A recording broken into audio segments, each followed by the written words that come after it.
माता सीता की कथा धन के भंडार भर देगी। यह कहानी माता सीता कहती है और श्री राम इसे सुना करते थे। एक दिन श्री राम भगवान को किसी काम के लिए बाहर जाना पड़ा तो सीता माता कहने लगी कि भगवान मेरा तो 12 वर्ष का नियम है, अब आप बाहर जाएंगे तो मैं कहानी किसे सुनाऊंगी। श्री राम ने कहा कि तुम कुएं की पाल पर जाकर बैठ जाना और वहाँ जो औरतें पानी भरने के लिए आएगी उन्हें अपनी कहानी सुना देना। सीता माता कुएं की पाल पर जाकर बैठ जाती है। एक स्त्री आई, उसने रेशम की जरी सी साड़ी पहन रखी थी और सोने का घड़ा ले रखा था। सीता माता उसे देखकर कहती है कि बहन मेरा 12 वर्ष का नितनेम सुन लो। पर वह स्त्री बोली कि मैं तुम्हारा नितनेम सुनूंगी तो मुझे घर जाने में देर हो जाएगी और मेरी सास मुझसे लड़ेगी। उसने कहानी नहीं सुनी और वह चली गई। उसकी रेशम जरी सी साड़ी फट गई, सोने का घड़ा मिट्टी के घड़े में बदल गया। सास ने देखा तो पूछा कि ये किसका दोष अपने सिर पर लेकर आ गई है। बहू ने कहा कि कुएं पर एक औरत बैठी थी, उसने कहानी सुनने के लिए कहा लेकिन मैंने सुनी नहीं, जिसका यह फल मिला है। बहू की बात सुनकर अगले दिन वह साड़ी और घड़ा लेकर सास कुएं पर गई। सास को वही माता सीता बैठी मिली तो माता सीता ने कहा कि बहन मेरी कहानी सुन लीजिए। सास बोली कि एक बार छोड़, मैं तो 4 बार कहानी सुन लूंगी। राम आए लक्ष्मण आए, देश के पुजारी आए, नितनेम का नेम लाए। आओ राम बैठो राम, तपी रसोईया जियो राम, माखन मिश्री खाओ राम,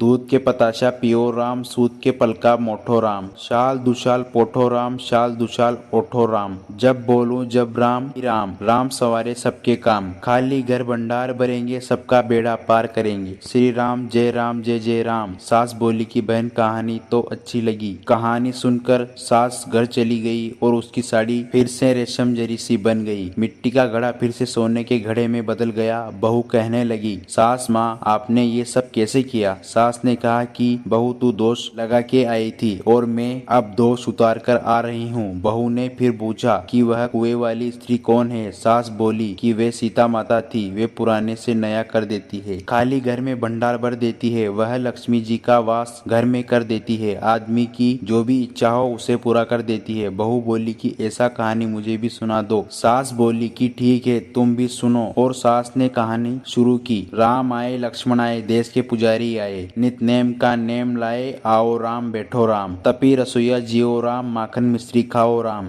दूध पताशा पियो राम, सूत के पलका मोठो राम, साल दुशाल पोठो राम, शाल दुशाल ओढ़ो राम, खाली घर भंडार भरेंगे सबका बेड़ा पार करेंगे। श्री राम जय जय राम। राम कहानी सुनकर बहू बोली कि कहानी तो बहुत अच्छी है। सास ने कहा कि ठीक है, इस कहानी को रोज कहा करेंगे। अब सास बहू रोज सवेरे उठती, नहाती धोती और पूजा करने के बाद नितनेम की सीता की कहानी कहती। एक दिन उनके यहाँ एक पड़ोसी की औरत आई और बोली कि बहन जरा सी आँच देना। तो वह बोली कि आँच तो अभी हमने जला ही नहीं। पड़ोसन ने कहा कि तुम सुबह 4 बजे से उठकर क्या कर रही हो। फिर उन्होंने कहा कि सुबह उठकर हम पूजा करते हैं, फिर सीता माता की नितनेम की कहानी कहते हैं। पड़ोसन ने उसकी बात सुनकर फिर कहा कि सीता माता की कहानी कहने से तुम्हें क्या मिला। वे बोली कि इनकी कहानी कहने से घर में भंडार भर जाते हैं, सारे काम सिद्ध होते हैं, मन की इच्छा भी पूरी होती है। पड़ोसन कहती है बहन ऐसी कहानी तो मुझे भी सुना दो। वह बोली कि ठीक है तुम भी यह कहानी सुन लो। सारी कहानी सुनने के बाद पड़ोसन कहने लगी बहन कहानी तो मुझे बहुत अच्छी लगी। अब वह पड़ोसन भी नितनेम माता सीता की कहानी कहने लगी। कहानी कहने से सीता माता ने पड़ोसन के सभी भंडार भर दिए। अब तो पूरे मोहल्ले में नितनेम की कथा चल पड़ी, हर किसी की मनोकामना पूरी होने लगी। हे सीता माता, से आपने उनके भंडार भरे वैसे ही आप हमारे भी भंडार भरना। कहानी सुनने वाले के भी और कहानी कहने वाले के भी। उत्तर प्रदेश, बिहार, हिमाचल प्रदेश और हरियाणा के कुछ क्षेत्रों में आज भी यह कहानी सीता जयंती के चाव से सुनाई जाती है। जय श्री राम।